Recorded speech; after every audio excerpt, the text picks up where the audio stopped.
안녕하십니까, 변화구입니다. 오늘은 2026학년도 수능특강문학 적용학습 현대소설 7번째 작품인 이청준 작가의 황홀한 실종 공부해보도록 하겠습니다. 이 작품은 조현병을 앓고 있는 이 주인공이 있다 보니까 내면의 의식의 흐름을 중점적으로 찾아주시는 게 굉장히 중요한 작품입니다. 함께 보시죠. 은행원인 윤일섭은 승진 탈락, 그리고 업무상의 과실 등으로 인해 남모를 곤욕을 치르면서 주변 사람들을 고의적으로 괴롭히는 장난, 거짓말 등을 쉽게 멈출 수 없는 기이한 병증을 앓게 되고, 이를 치료하기 위해 정신과 의사인 손방사에게 상담을 받게 된다. 먼저 은행원인 윤일섭 직업 나오고요. 그 다음 중심 인물 나오는데, 그 중심 인물은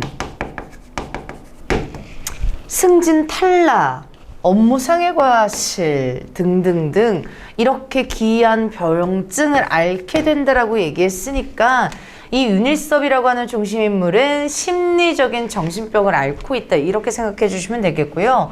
그리고 그 이유가 중요하겠죠. 이런 것들은 사실 현대인들의 문제점, 현대인들의 문제 상황이라고 볼 수가 있겠습니다. 그래서 윤일섭은 현대인의 내면을 대표해주는 그런 인물이라고 볼 수가 있겠죠.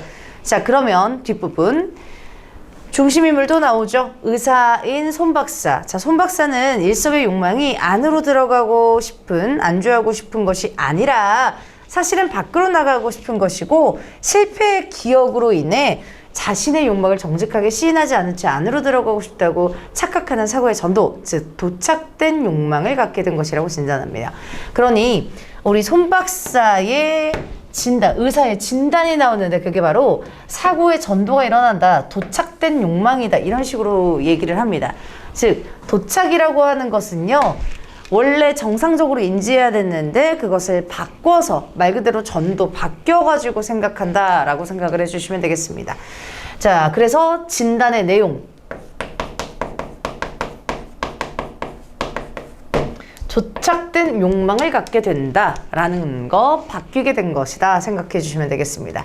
자, 그래서 상담을 하고 있는 부분부터 시작을 합니다. 윤일섭이 질문해요. 전 어떻게 이제 해야 합니까? 정말로 제게 그런 도착 현상이 일어나고 있는 게 사실이라면 전 그럼 이제부터 어떻게 해서 그런 장애를 해소시킬 수가 있겠습니까? 이렇게 질문을 하네요. 자, 우선 전 이제 어떻게 해야 되냐라고 하는 자신의 문제의 심각성을 인지하고 있습니다.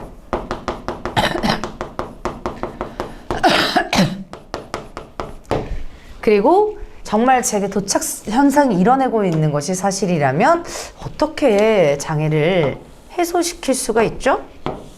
라고 해서 해결 방안을 물어보고 있죠. 해결 방안에 대해서 질문하고 있습니다. 자, 그런데 여기 도착 형상에 대해서 조금만 더 자세히 하면, 자, 윤일섭의 기준점으로는요, 나는 안으로 들어가고 싶다라는 욕망을 가지고 있다고 생각하는데, 손 박사의 내면, 즉 이 손 박사가 생각하는 생각은, 현상은 바로 도착 현상입니다. 즉 윤일섭은 안으로 들어가고 싶은 것이 아니라 오히려 바깥으로 나가고 싶은 건데 뒤집어서 생각한다, 이렇게 생각을 해주시면 되겠습니다. 그래서 도착 현상은 다시 한번 뒤집어서 생각하고 여긴다 라는 뜻이고요. 그 도착 현상이라고 하는 게 여기에서도 얘기했듯이 바깥으로 나가고자 하는 욕망이다 오히려 라고 하는 손 박사의 진단을 지금 어떻게 해야 되는지 물어보고 있습니다. 이야기가 그쯤 이루고 보면 일섭은 이제 제풀의 질문을 멈출 수가 없어졌다. 그리고 손 박사는 언제나 그런 일섭을 활용했다. 자, 여기 서술 방식 중요합니다. 일섭은 질문을 멈출 수가 없고 손 박사는 언제나 일섭을 환영했다라고 얘기했으니까 두 인물의 내면과 행동, 의도가 쫙 보이죠. 그러니 전지적 작가 시점의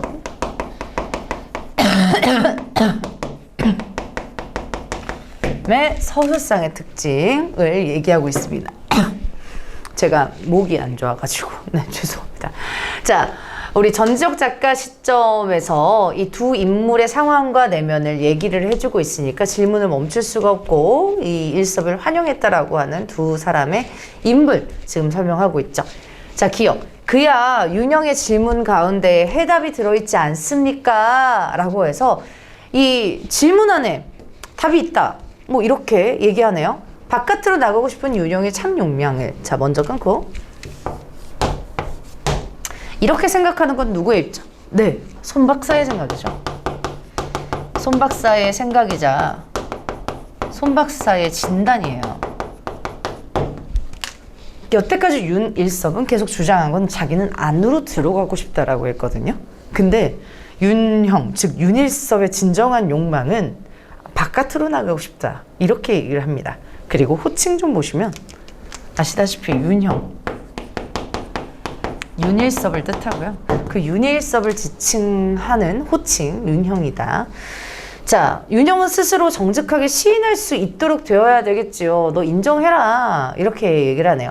그렇기 위해서는 아마도 우선 윤형의 마음 가운데 깊이 자리 잡고 있는 그 불편스러운 쇠창살부터 지워 없애야 할 것입니다. 라고 하네요. 자, 해결 방안 나왔어요. 손 박사의 진단, 그리고 손 박사가 생각하는 해결 방안, 뭐? 잡고 있는 쇠창살부터 지워 없애야 할 겁니다. 라고 하는 것이 이 손 박사가 생각하는 해결 방안이겠죠. 손 박사는 쇠창살이라고 하는 게 실제로 존재하지는 않고 안쪽에, 윤형 안쪽에 있는 것이다 라고 얘기를 하고 있습니다. 계속. 윤형의 마음 가운데 쇠창살이 남아있는 한 윤형에겐 언제가 안과 밖에 구분이 남아있기 마련이고 그 안과 밖에 뒤바뀌는 도착 현상은 언제든지 다시 재현될 가능성이 잠재하고 있는 것이니까요.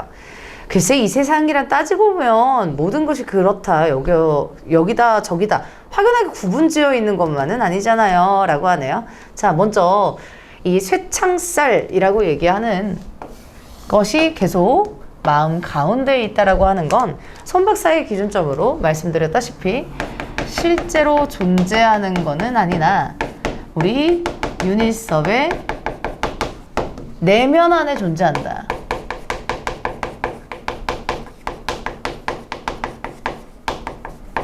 라고 지금 손 박사는 진단 내고 있어요. 실제로 존재하는 건 아니다. 그리고 여기에서 이 도착 형상은 다시 재현될 수 있으니까 얘를 아예 없애라. 그 다음에 세상일이란 따지고 보면 이렇게 구분 지어져 있는 건 아니다. 다 연결되어 있고 세상일은 엄격하게 구분이 아니라 항상 모호성이 있다. 이렇게도 속하고 저렇게도 속한다라고 하는 게 손 박사의 생각입니다. 뒷부분 계속. 윤형은 은행 쇠창살 안에 앉아 있으면서도 사실은 그 바깥 사람들의 한 부분으로 그 속에 섞여 살고 있던 셈이며 그와 반대로 윤형이 지금 바깥 사람들의 몸을 섞고 지내고 있다 하더라도 마음은 오히려 쇠창살 안에 갇혀 지내고 있던 경우를 볼 수 있지 않습니까? 그래서 이 윤형의 사례를 얘기를 해주고 있네요. 상황. 사례를 통해서 설득하고 있죠. 네. 모호하다. 쇠창살 안에 있으면서도 바깥 사람들의 부분으로 살고 있었고 또 바깥 사람들에서 속하면서도 안에 갇히고 있던 경우 이렇게 경계가 굉장히 모호하다라는 것을 얘기를 해주고 있습니다. 다시 한번 경계가 모호하다라는 게 세상일이다. 그 다음 세상일은 지금 윤형한테서처럼 그렇게 분명한 구분을 지어 말할 수 없는 경우가 많습니다. 윤형이 지금 서 있는 곳 그곳이 창살 아니거나 바깥이거나 윤형은 항상 사람들과 함께 있는 것이에요 라고 하네요. 그러니까 다시 한번 경계가 없다. 항상 윤형은 사람들과 함께 있는 것이다 라고 해서 이 사람들과 공존한다 라는 거고요. 결론, 이 경계는 존재하지 않고 항상 모두 어울려서 있는 것이다 라고 강조하네요. 그 다음 윤형의 그 자유와도 또한 함께 있는 것이에요. 안과 밖을 그토록 분명하게 갈라놓고 있는 것은 다만 윤형의 마음속에 숨어있는 쇠창살 뿐 이라고 말할 수 있지요 라고 하네. 자, 그러니까 안과 밖을 단절하고 구분 짓는 거는 바로 윤형의 마음속에 있는 쇠창살이다. 그러니 윤형의 마음속에 있는 쇠창살은 결과적으로 이 내면 안에서 분리를 하는 이 하나의 분계선, 경계선이다라는 거예요. 그러니까 손 박사의 결론은 뭐, 내면에 너가 지금 이미 경계선과 분계선이 있기 때문에 안과 밖을 자꾸 나오려다. 그거를 없애라라는 거죠. 결론은 그걸 없애라. 그걸 없애면 모든 문제가 해결된다라는 게 손 박사의 진단입니다. 그 다음, 하지만 제 마음속에 숨어 있다는 건 그 쇠창살이라는 건 우리 주변에서 현실로서 존재하는 것들 아닙니까? 하면서 이 앞부분에 다시 손 박사는 실제로 존재하지 않고 너의 내면, 즉 윤형의 내면에만 존재한다라고 얘기했잖아요. 자, 근데 요거요. 이게 다시 한번 손 박사의 의견이죠. 근데 우리 주변에서 현실로서 존재하는 거 아니냐고. 즉, 이 쇠창살의 실존 여부에 대해서 반박하고 있는 거죠. 포인트는 스노드강 문제에서도 출제되듯이 A파트에 상대방을 의견에 반박하고 있다. 근데 질문의 형태로 반박하고 있는 거죠. 그 다음, 또 학교의 문이나 은행 창구 같은 데는 말이 듭니다. 그것을 어떻게 제 마음속에만 제거해버릴 수가 있겠습니까? 라고 해서 반박 계속 이어나가는데요. 손 박사가 얘기한 건 마음속에 있다고 했는데 아니 실제로 존재하지 않아요? 학교의 문, 은행 창구, 즉 실제 사례를 활용해가지고 앞부분 내용 이어져요. 반박하고 있다는 거. 그래서 어떻게 제 마음속에만 제거해버릴 수 있어요? 실제 있는데 하고 쇠창살이 실존한다며 주장하고 있어요. 지금 윤일섭은요, 실존을 주장한다. 실제로 있습니다. 내 마음속 말고도 실제로 있다고 하면서. 자, 그래서 손 박사가 얘기하죠. 사실을 사실대로만 인정한다면 그것은 물론 병이 될 수는 없죠. 팩트면 병이 아니야. 그런데 윤형은 그 사실을 너무 과장해서 받아들이고 있는 데가 문제가 있어요. 라고 해서 문제점 지적? 뭐? 과장.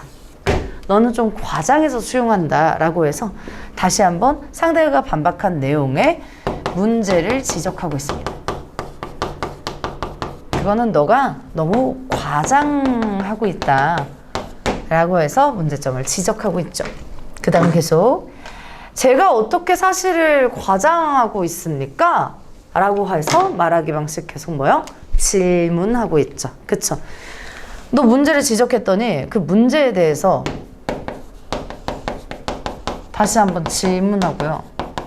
뭐 질의라고 문제에서 좀 많이 나오죠. 질의하고 질문하고 있죠. 의문을 가지고 있어요. 언제 기회가 있으면 다시 가봐도 좋겠지만 지금 여기서라도 그 윤형의 은행을 한번 생각해 보세요. 라고 하네요. 자, 그러니까 다시 가봐도 좋고요. 그리고 은행을 한번 생각해 봐라 라고 해요. 그래서 지금 얘가 얘기하는 건 은행을 연상해라. 말하기 의도, 요청, 권유, 유도 다 맞죠. 너 생각해봐. 이 은행이라고 하는 네가 일하던 이 공간을 좀 떠올려봐. 이렇게 얘기를 하고 있습니다. 그랬더니 은행이라는 데는 사실 쇠창살이 없습니다. 사실. 혹 그런 데가 아직도 남아있는지 모르겠지만 적어도 윤형내 은행 점포 창구는 쇠창살이 아니라 유리칸방이다. 그래서 쇠창살의 정체다. 결론 실존하지 않는다. 그죠? 실존이 아니다라고 하는 것을 계속 일관되게 주장하고 있어요. 한데도 윤형은 은행을 말할 때마다 늘 그 쇠창살을 보고 있었어요. 그건 은행 창구가 아니라 윤형 자신 마음속에 숨어있는 쇠창살의 환영을 보고 있었던 거죠. 하면서 이 윤영의 자신의 마음속에 숨어져 있는 쇠창살의 환영을 보고 있다고 문제점 다시 한번 지적하고 있죠. 그렇죠? 권유를 하면서 이 마음속에 있는 내면 의식을 지적하고 있습니다. 마음속에 숨어 있는 거다. 쇠창살이라고 하는 건 실제로 존재하는 것이 아니라 손 박사는 어느 틈에 일섭의 옛 직장을 찾아가 창구의 모습까지 다 확인해놓고 있었다. 못당할 위인이었다. 여기 시험 문제 잘 나옵니다. 못당할 위인이었다. 이 못당할 위인이었다는 누가 말한 거죠, 여러분? 누가 말했어요? 일섭인가요? 손 박사인가요? 아니면 다른 누군가인가요? 누가 얘기하는 거죠? 자, 여기 시험 문제 많이 나오는 이유. 우리 평소에도 아우 걔는 못당할 위인이야, 못당할 사람이야 라고 하는 건 굉장히 대단한 사람, 치밀한 사람을 얘기합니다. 치밀한 사람. 그런데 여기의 상황을 봤더니 손 박사가 어떻게 그 윤일섭의 은행이 유리 칸막이가 되어 있는 것까지 어떻게 아냐. 서술자가 보완을 해주죠. 전적 작가 시점으로. 그죠? 그래서 서술자가 얘기하는 부분이라 시험 문제 너무 중요하다. 잘 나온다.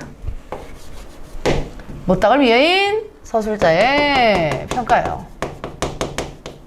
손 박사에 대한 평가.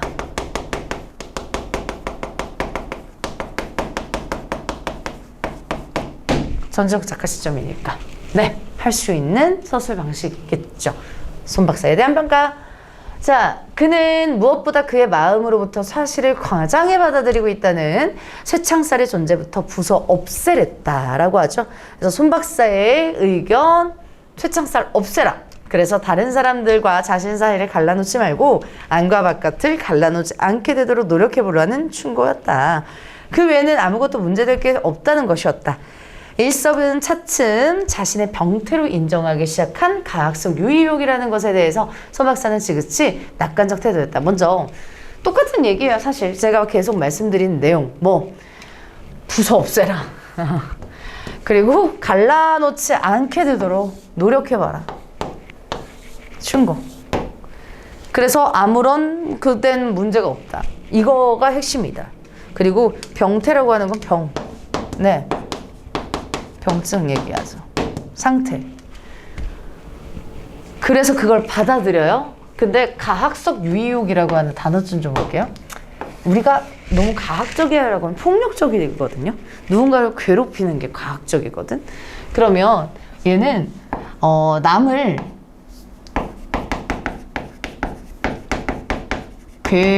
괴롭히면서 유희욕이라고 하는 건 재밌다 이거예요. 즐긴다.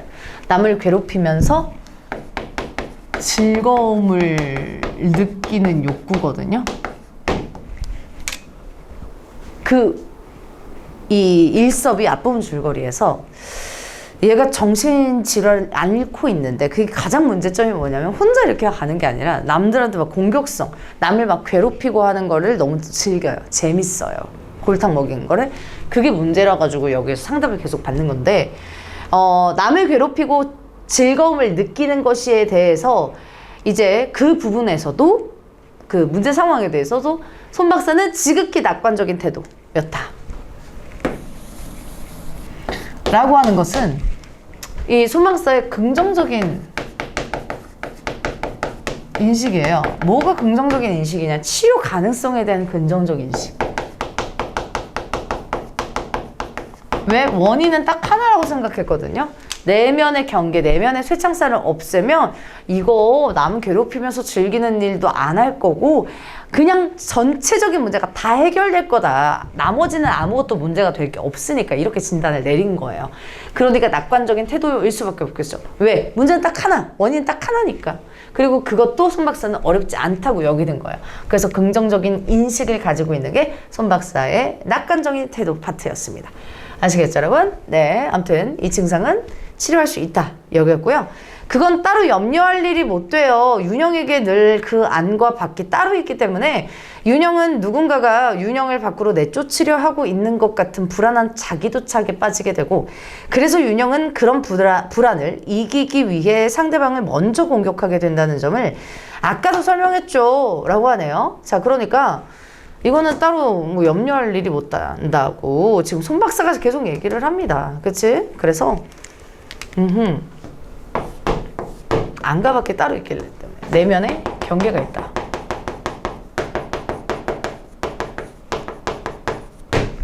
누군가가 밖으로 내쫓으려고 하고 있는 자기도착에 빠지게 되고, 그래서 윤형은 불안을 이기려고 공격하게 된다. 그래서 먼저 공격하게 된다는 점, 이게 가학적 유의욕이죠. 가학적 유의욕인 거죠. 원인이 계속 뭐야 지금? 이거죠. 내면의 쇠창살 때문에 계속 이런 문제점들이 발생한다. 어려운 거 없고요. 그런데 윤형의 그런 자기방어 욕망이 윤형에겐 다른 일에서도 늘 그랬듯이 정면으로 떳떳하게 표현되지 못하고 은밀한 복수심으로 변형되어 나타난 것입니다. 그러니까 자기가 방어하는 욕망이 정면으로 하지 않고 은밀한 복수심으로 변형됐다. 그래서 그런 행동을 한 거다. 원인을 지적하는 거죠. 상대방을 속이고 상대방이 골탕을 먹고 낭패를 겪는 것을 보고 윤형이 자기 방어 욕망을 간접적으로 만족시키고 있는 격이랍니다. 라고 해서 아까 얘기한 가학적 유의욕에 대한 설명이 부연 설명으로 쭉 나오고요. 쇠창살에서부터 비롯된 2차 병증의 한 현상일 뿐이에요. 윤형의 노력으로 마음속의 쇠창살이나 안팎의 도착증이 제거되고 나면 그런 외형적인 증상은 저절로 잠수를 갖게 될 겁니다. 먼저 쇠창살에로 비롯한, 즉 다시 한번 쇠창살이 근본적 원인이라고 계속 설명드렸어요. 그죠? 2차 병증의 한 현상, 이게 뭐다? 2차의 병적 증상을 얘기하는데 2차 병적이 뭔데요? 연쇄적으로 나타나는 거? 가학성 유의욕.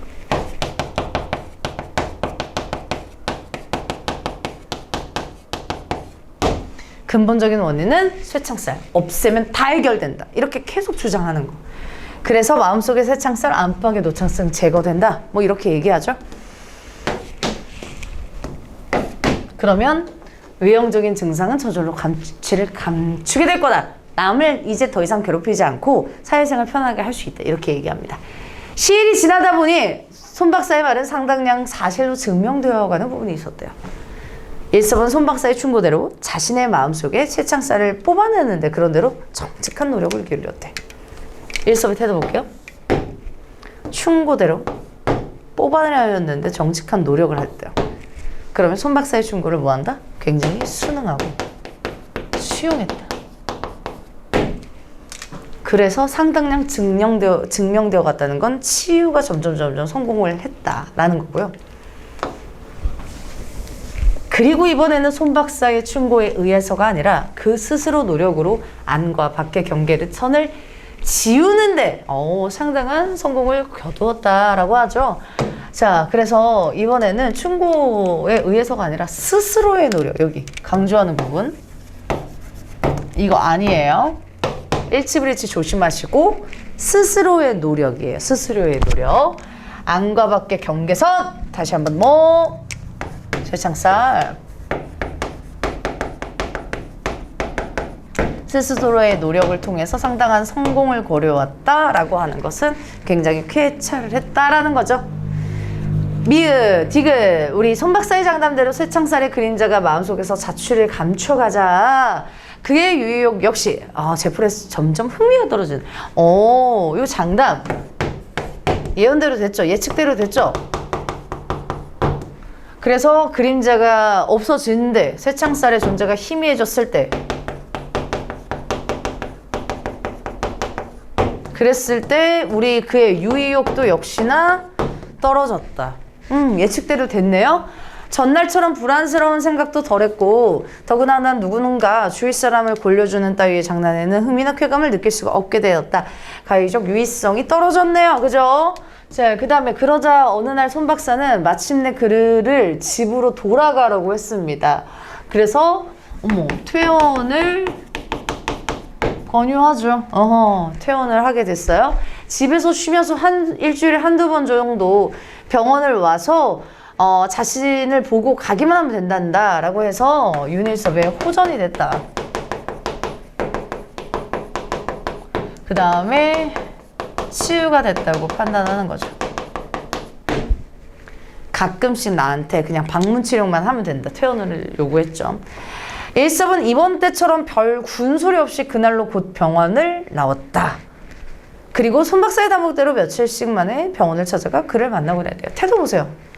굉장히 뭐 이렇게 저항하거나 그러지 않죠. 반항하거나 그러지 않죠. 굉장히 순응적이고요. 그냥 굉장히 받아들이고 있습니다. 그렇죠? 네네, 포용하고 있어요. 그런데 그게 문제였대요. 퇴원을 안 했어야 되는데 퇴원을 해가지고 문제가 발생했다 이거예요. 그러면 저 서술 방식은 아직 이제 뭔 일이 나오지를 않았어요. 근데 뭔 일이 나올 것 같은, 그런데 그게 문제였다 이거죠. 그러면 저런 서술 방식은 우리 왜 저렇게 표현하냐? 긴장감 유발 때문에 그렇죠. 긴장감.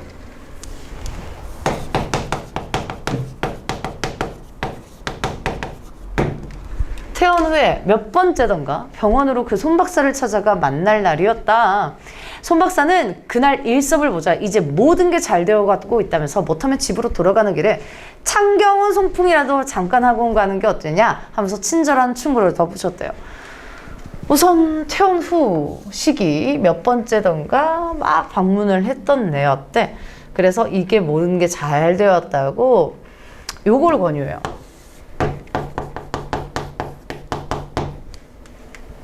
창경원 밑에 이렇게 주석 달려있지만 경복궁 주변에, 그러니까 동식물원이라고 생각하면 되는데 여기선 동물원, 소풍 하고 가면 어때? 라고 해서 권유를 하는 거죠.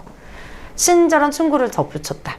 손 박사로선 그쯤에선 아마 일섭의 치료 효과를 한 번 더 확인해 보고 싶었던 모양이었대요. 그러면 손 박사의 의도, 모양이었다. 얘는 서술상의 특징 추측으로 표현을 하고 있습니다. 손 박사의 의도가 어떤 것이었든 일섭으로서는 어쨌든 고마운 조언이 아닐 수 없었대요. 이렇게 계속 새로운 걸 권유하고 권장을 하니까요. 그래서 처음에는 고마운 조언이라고 생각해요. 방문 전 생각해요. 오랜만에 바람이라도 좀 쐴 걸 창경원 문을 들어선 일섭은 거기서 비로소 손 박사의 음흉스러운 음모를 깨달은 것이다. 그리고 그 손 박사의 교묘한 음료에 감쪽같이 솟아온 자신을 발견한 것이다 하면서 이제 분노를 느끼고 있습니다. 그렇죠? 자, 그래서 제일 중요한 이때 일섭은 방문 후에 분노를 느끼고 있어요. 근데 왜 분노를 느끼고 있대요? 손 박사의 음흉스러운 음모를 깨닫다라고 하고요. 손 박사의 교모한 음모라고 평가를 합니다. 자, 그러니까 어찌됐든 손 박사는 진짜 골탕 먹이려고 성공한 소풍을 권장한 건 절대 아니겠죠. 그러니까 이 손 박사의 의도랑은 전혀 다른 그런 스토리로 흘러가고 있다는 게 중요하겠죠. 자, 볼게요. 손 박사의 의도와 다르게 분노를 느끼는 거예요. 원래대로 의도대로 돌아가지를 않습니다. 뒤에 부분 중략 이유 가볼게요. 창경원에 들어갔어요. 동물원에 들어갔어요. 그래서 동물원에 관찰을 합니다. 내부를 관찰을 합니다. 사자 무리 앞에서 우리 앞에서 몰려선 사람들은 터무니없이 모두 기가 잔뜩 죽어 있었다. 이렇게 평가를 합니다. 먼저 사자를 구경하는 사람들이잖아요. 관람객들. 근데 그 구경하는 사람들을요, 기가 잔뜩 죽어 있었다고 평가를 합니다. 기가 잔뜩 죽어 있었다고. 그러면 윤일섭의 시선에서 이 사람들은 굉장히 부정적으로 인식하고 부정적인 평가를 하는 거죠.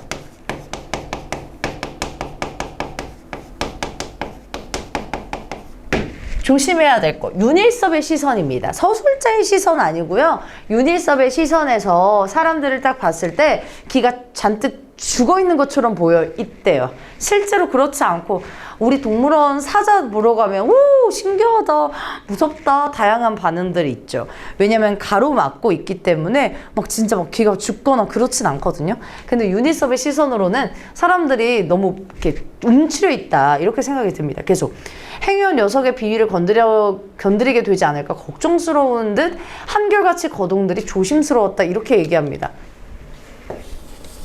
주관적인 인식이에요. 네. 녀석이 마치 사람의 말을 알아들을 수 있거나 한 것처럼 녀석 앞에서는 갑자기 목소리가 공손해지거나 아예 입을 다문 채 숙연스러운 표정으로 침착스럽게 우리 앞을 지나갔다.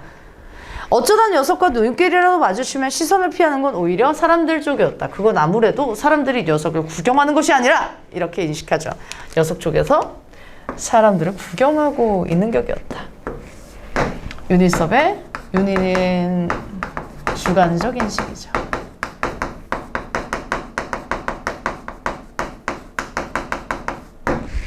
보편적인 인식은 당연히 우리 안에 감옥 안에 갇힌 동물원 너무 불쌍해 막 이런 얘기 하잖아요. 왜 아쿠아리움에 막 벨루가 갇혀 있으면 넓은 바다로 보내줘야 되는데 사자가 시름시름 앓고 있으면 자연으로 돌아가야 되는데 하면서 우리 안에 있는 동물을 불쌍하게 여겨야 되는데 윤일섭은 완전 주관적인 인식 사람들을 불쌍하게 여겨요. 사람들을 구경하고 있다라고 동물을 긍정적으로 인식하니까 윤일섭의 주관적인 인식이 당연히 맞고요. 지금 윤일섭의 시선은 이렇게 요약이 됩니다. 사자를 구경하는 사람들 자체를 부정적인 평가를 한다. 계속. 그런 사정은 앞서의 원숭이 우리 앞에서도 물론 마찬가지였다. 거기에서도 구경을 하는 쪽이 사람이 아닌 짐승, 침팬지 쪽이었고요. 원숭이들은 제 마음대로 짓궂은 장난질을 피워대며 사람들을 골려대고 있었대요.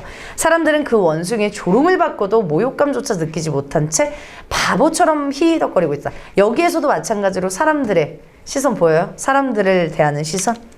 네, 이 사람들을 바보처럼 히히거리고 있다. 역시나 비판적 인식, 부정적 인식 보여주고 있습니다. 왜 저렇게 멍청하게 히히덕거려? 부정적으로 여기죠.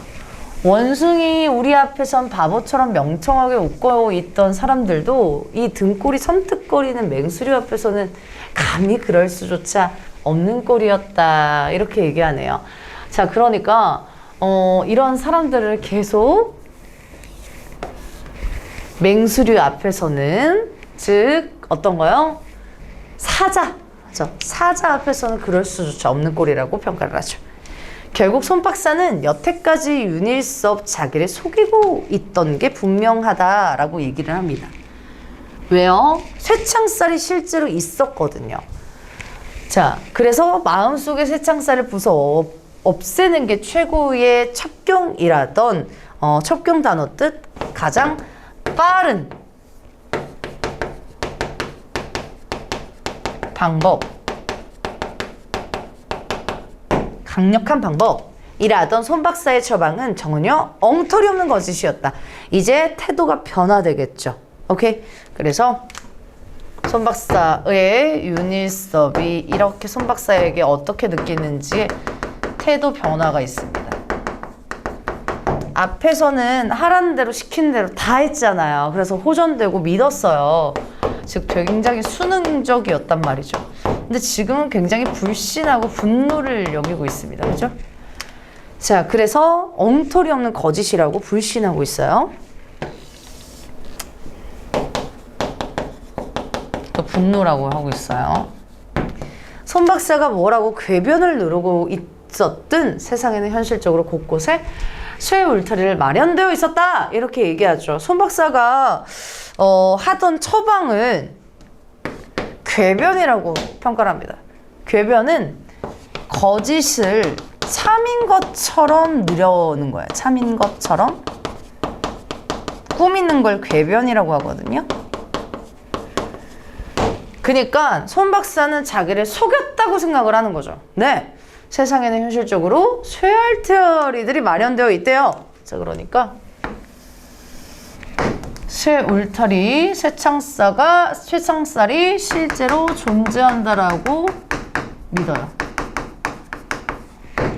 그리고 그것은 물론 쇠 울타리 안에 쾌적한 공간을 혼자 독차지하려고 즐기는 자들을 위한 영리한 고안이었다라고 얘기합니다. 쇠 울타리에 적이 나와요. 선택을 받은 자들은 그 안전한 쇠 울타리 보호 속에서 기분 좋게 바깥 세상을 구경이나 하면서 살고, 선택받지 못한 자들은 바깥으로 소출해난 채 선택받은 자들의 모욕적인 눈길 속에 우양좌양 방황을 계속하고 있는 게 현실이었다. 여기 문장 중요합니다. 자, 선택받은 자들 동그라미. 이 사람들은 어디 있다? 안전한 쇠 울타리 안에 있다. 그죠? 울타리 안에 있습니다. 근데 바깥 세상에서 구경하면서 안전적으로 살고 선택을 받지 못한 자들, 이 사람들은 당연히 울타리 밖에 있다 하면서 쇠창살, 즉 쇠 울타리를 기준점으로 해서 경계를 나누고 있죠. 한쪽에 메모합시다. 중요한 부분이라서요.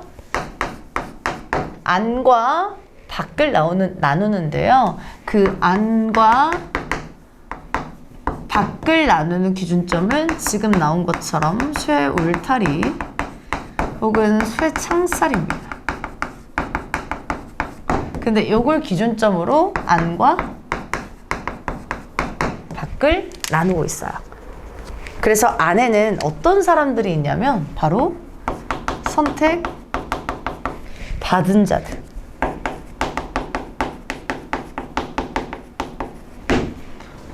바깥에는 선택을 받지 못한 자들.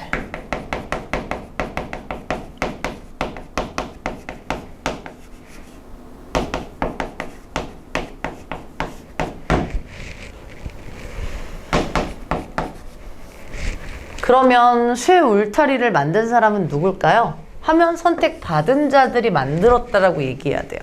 왜 그러냐면 윤일섭이 생각하기에 쇠 울타리를 선택받은 자들이 자기네들이 굉장히 쾌적하고 혼자 독차지를 하려고 만들었다고 생각을 해요. 즐기려고. 그리고 구경하려고. 근데 여기에서는 굉장히 선택받지 못한 자들은 방황하고 그리고 모욕을 당한다 이거죠. 쇠 울타리를 기준점으로. 아시겠죠, 여러분? 그래서 이 경계선이 굉장히 중요하다라는 거. 뒤에 부분. 그것은 참으로 윤일섭으로선 커다란 각성이었다. 큰 깨달음. 하물며 울타리의 안락한 보호가 사자 따위의 들짐승에까지 이르렀음에랴라고 해서 서술자의 시점으로 얘기합니다. 그죠? 윤일섭의 입장. 커다란 각성이다. 근데 계기가 뭐요? 지금 여기에 방문한 그 계기를 통해 가지고 나타나죠. 그쵸? 자, 그래서 어디 갔어? 여기 뒤에 부분, 앞부분 넘어갔는데 창경원이죠. 입장 계기. 윤일섭의 입장 계기는 창경원 방문이죠.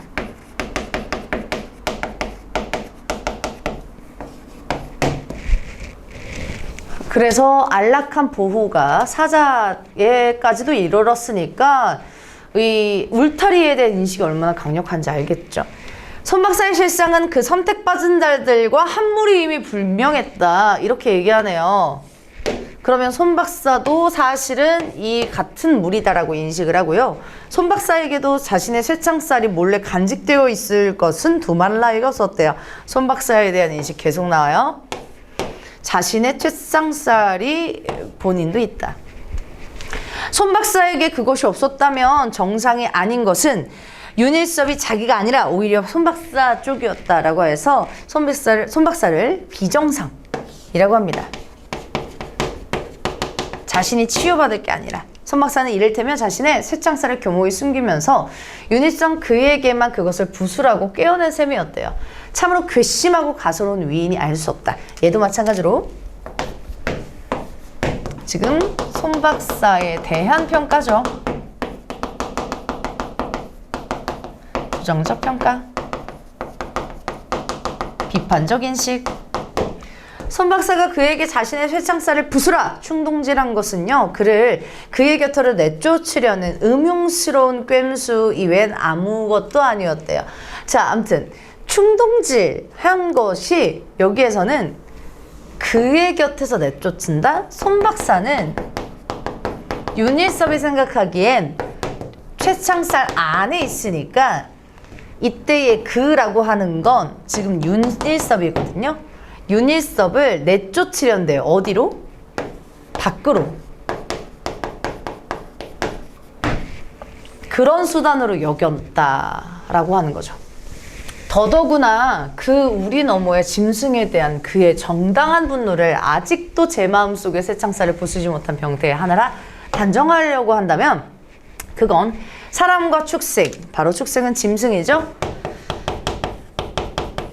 위신, 위엄, 신임 뒤바꿔 놓으려는 손 박사의 무서운 배신일 수밖에 없대요. 그 충고를 이렇게 해서 오해를 하네요. 녀석을 결단내놓고 말겠다는 일섭의 단호한 결의는 손 박사가 대수롭지 않게 말해버린 그 가학성 유인욕 같은 것일 수는 도저히 없었대요. 계속해서 불신하죠. 결론 가볼게요. 자, 선택받은 자들과 그렇지 못한 자들의 경계선, 바로 그게 바로 쇠울탈이 되겠습니다. 쇠창살이요. 그러면은 쇠창살은 말 그대로 분계선이자 경계선일 겁니다. 그렇죠. 네. 근데 어디에 있는 거요? 당연히 윤일섭의 내면에 있는 거요.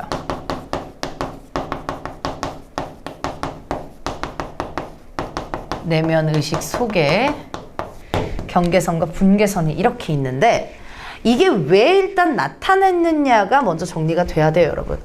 이 사람이 왜 정신분열이 이렇게 되고 조현병이 있냐, 자기의 멋대로 생각하냐라고 하면 사실 윤일섭이 대표적인 현대인이라고 얘기했잖아요. 근데 그 현대인 윤일섭은 뭔가 어디에 계속 소속되어 있으려고 하고 안정감을 느끼려고 해요. 그러니까 여기 안쪽으로 자꾸 들어가려고 하는 거거든요. 그래서 이런 표현을 이 기성세대에서 들어가려고 하는, 기성세대 속으로 가려 하는 욕구거든요. 네네. 그래서 이 소외감 혹은 배제 때문에 나타나는 불안감, 가려하는 욕망과 소외와 배제 때문에 나타나는 불안 때문에 생겨난 거다. 이런 선택지가 그대로 많이 출제가 돼요. 그런데 더 쉬운 말로 하면 나는 어딘가에 소속되고 싶어요. 은행원이 된 것도 안정적인 직업 때문에 한 거거든요. 그래서 기성세대 속으로 가려하는 욕망이 있어요. 근데 거기에서 내가 소외되고 배제되면 어떡하지? 계속 승진해서 탈락해요. 내가 은행원에서 잘리면 어떡하지? 퇴사당하면 어떡하지? 라는 불안이 항상 있다는 거죠. 그 불안 때문에 자신이 만들어 놓은 경계선, 즉 분계선이 있습니다. 그래서 결론은 이 기성세대 안으로 자꾸 들어가려는 욕망이 지금 여기에서의 정신분열을 일으킨다라고 생각을 해주시면 되겠습니다. 되겠나요? 자, 그 다음에 추가적으로 손 박사에 대해서 어떻게 생각하는지 좀 볼게요. 손 박사에 대해서 지금 처음에는 수능적이었다가 신뢰를 했다가 윤일섭은 굉장히 분노하고 불신하죠. 다시 한번 주어 빠졌으니까 체크. 누가 누구한테? 네, 윤일섭이 손 박사한테 이렇게 수능했다가 분노 불신을 하잖아요. 근데 뭐 때문에 분노를 했느냐? 먼저 차례대로 정리. 분노한 이유. 첫 번째, 이 동물원에 갔더니, 창경원에 갔더니 이 쇠 울타리가 존재를 하는 거예요. 철장에 이렇게 가로막혀서 일단 1차 빡침의 포인트. 윤일섭의 기준점으로 손 박사의 첫 번째 빡침 포인트는 산책하고 하라고 해서 갔더니 보란듯이 쇠 울타리가 있네요. 실존했네요. 그 실존 사실에 눈이 횟가닥 뒤집어진 거예요. 아니 분명히 손 박사는 쇠 울타리가 현실에서 존재하지 않는다라고 얘기했고 내 내면에만 존재한다고 얘기했는데 왜 실제로 있냐. 이 실존 사실 때문에 빡친 거죠. 두 번째. 그러면 이 실존 사실을 왜 숨겼냐 이거부터 또 파고드는 거예요. 왜 손 박사는 실존 사실을 숨겼냐. 손 박사도 이 울타리가 존재한 거예요. 간직하고 존재한 거죠. 그래서 숨겼구나. 뭐 자신만 안에 있으려고.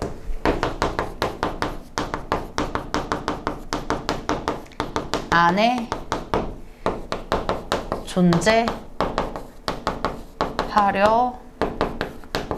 한다고 생각하는 거죠. 즉, 윤 자신을 소외시키려고 거리감 있게 나는 못 들어오게 지만 편안하고 이렇게 안전보호하고 이렇게 할 거라고 생각해서 빡친 거야. 그래서 빡친 포인트 첫 번째, 창경원에 갔어요. 새 울타리 진짜 있잖아. 1차 빡침. 두 번째, 아니 그럼 손 박사도 새 울타리 있다라는 거 아는데 숨긴 거야? 지도 간직했으면서. 세 번째, 안에 존재하려고 나를 자꾸 내면에 쇠 울타리를 없애라고 그렇게 조언했구나. 3차 빡침. 해서 이제 의식에 이 전과 같이 이 병증이 또다시 나타나는 거죠. 이 작품은 조현병 전신분열증 환자인 일섭이 과거에 대해서 보이는 도착을 통해서 안주를 욕망하려는 개인, 그리고 그것을 실현하기 어려운 현실, 이걸 억압을 보여주고요. 유니섭은 대학 시절 시위 등을 통해서 어수선하게 보냈는데 은행에 취업하면서 안정감을 느끼는데 또 승진해서 탈락하면서 이제 기성세대들하고 소외될까 봐 불안하겠죠. 언제 은행에서 해고될지 모른다는 불안에 시달립니다. 그래서 이와 같은 인물을 통해 기성체제의 질서에서 탈락, 배제, 소외되지 않기 위해 순응하고 살아가는 추방과 배제에 대한 불안, 이걸 갖고 있는 현대인 모습을 나타낸다. 네, 아까 제가 여기에서 설명드렸던 내용이 지금 해제에서도 자연스럽게 표현하고 있고요. 평화와 안주를 욕망하는 개인, 그리고 그걸 억압하는 현실을 보여주는 작품이었습니다. 그래서 여러분은 사실 이 정신분열, 조현병 이런 이 중심인물이 나온다면 사실 내면의 의식의 흐름, 저술 방식이 굉장히 중요합니다. 자, 그런데 이 작품은요, 여기 수록된 부분은 역시나 내면의 의식도 너무너무 중요하지만 손 박사의 입장과 그리고 윤일섭의 입장이 각각 달라진다라는 것을 초점을 맞춰줘야 되겠거든요. 마지막으로 설명드릴 거는 제목이 왜 황홀한 실종이냐 이거예요. 그거를 설명드리면서 이 작품 전체의 중요한 내용도 덧붙일게요. 윤일섭은 지금 보셨다시피 자신은 안으로 들어가고 싶은 욕망이에요. 근데 손 박사는 그걸 보면서 아니다, 그건 전도 현상이다, 그건 도착증이다 라고 얘기해요. 결론, 너는 안으로 들어가고 싶은 게 아니야, 밖으로 가고 싶은 욕망이야, 너는 반대로 생각하고 있어, 이렇게 진단을 내린단 말이에요 지금. 그래서 경계를 없애려고 얘기를 했어요. 근데 사실은 이렇게 진단을 내렸지만 유는 진짜로 안으로 들어가고 싶은 욕망인 거예요. 이게 진심인 거죠. 잘못 진단한 거죠. 잘못 진단. 그래서 나중에 이제 지금 안쪽에 창경원 안쪽에 사자 원숙이 나오잖아요. 그 사자를 보면서 자기도 그 안쪽으로 들어가고 싶다는 생각을 합니다. 그래서 소설이니까 문학이니까 사자 우리 안쪽으로 들어가서 사자를 몰아내고 자신이 사자 우리 안에 갇혀 있어요. 이 욕망이 굉장히 너무 실현돼서, 극대화로 실현돼서, 그래서 사람들이 찾죠. 누가 사람이 사자 우리 안에 있었다고 생각을 하겠어요. 그래서 윤일섭을 찾기 위해서 가족 친구들이 막 돌아다니는데 실종이 된 거죠. 그래서 제목이 실종으로 끝나는 거고, 그리고 작품 중간에 그런 얘기 나옵니다. 손 박사를 가서 아니다. 이 윤일섭은 진짜 바깥으로 진정한 욕망, 참된 욕망 그게 아니라 얘는 진짜 안으로 들어가고 싶은 욕망이었다. 너 잘못 진단하는 거다. 이런 얘기를 합니다. 자, 그러니까 이 실종에 왜 황홀한 게 뭐냐. 마지막 장면에 이 사자 우리 안쪽으로 들어간, 즉 안으로 들어가고 싶은 욕망에서 진짜 안으로 들어간 거잖아요. 안으로 들어가서 윤일섭은 황홀하다고 생각을 합니다. 그래서 이 안에 소속되어 있는, 안으로 소속되어 있는 이 소속감 때문에 황홀하다고 느끼는데, 이 윤일섭 자체는 실종됐기 때문에 황홀한 실존이라고 제목의 의미가 붙은 것입니다. 네. 그래서 이렇게 기성세계에 대해서 소외될까봐 불안하고 나는 어디에 소속되어 있고 뭔가 안정감을 찾고 싶다, 이런 현대인들의 욕망을 잘 그려낸 소설, 작품. 이렇게 해서 제목의 의미, 서술상의 특징, 그리고 인물의 각각의 입장, 말하기 방식, 말하기 의도, 그리고 이 쇠 울타리와 쇠창살이 갖는 의미를 정확하게 이해해 주시는 부분이 필요합니다. 네, 오늘 강의는 여기까지고요. 저는 다음 강의에서 만나 뵙도록 하겠습니다. 고맙습니다.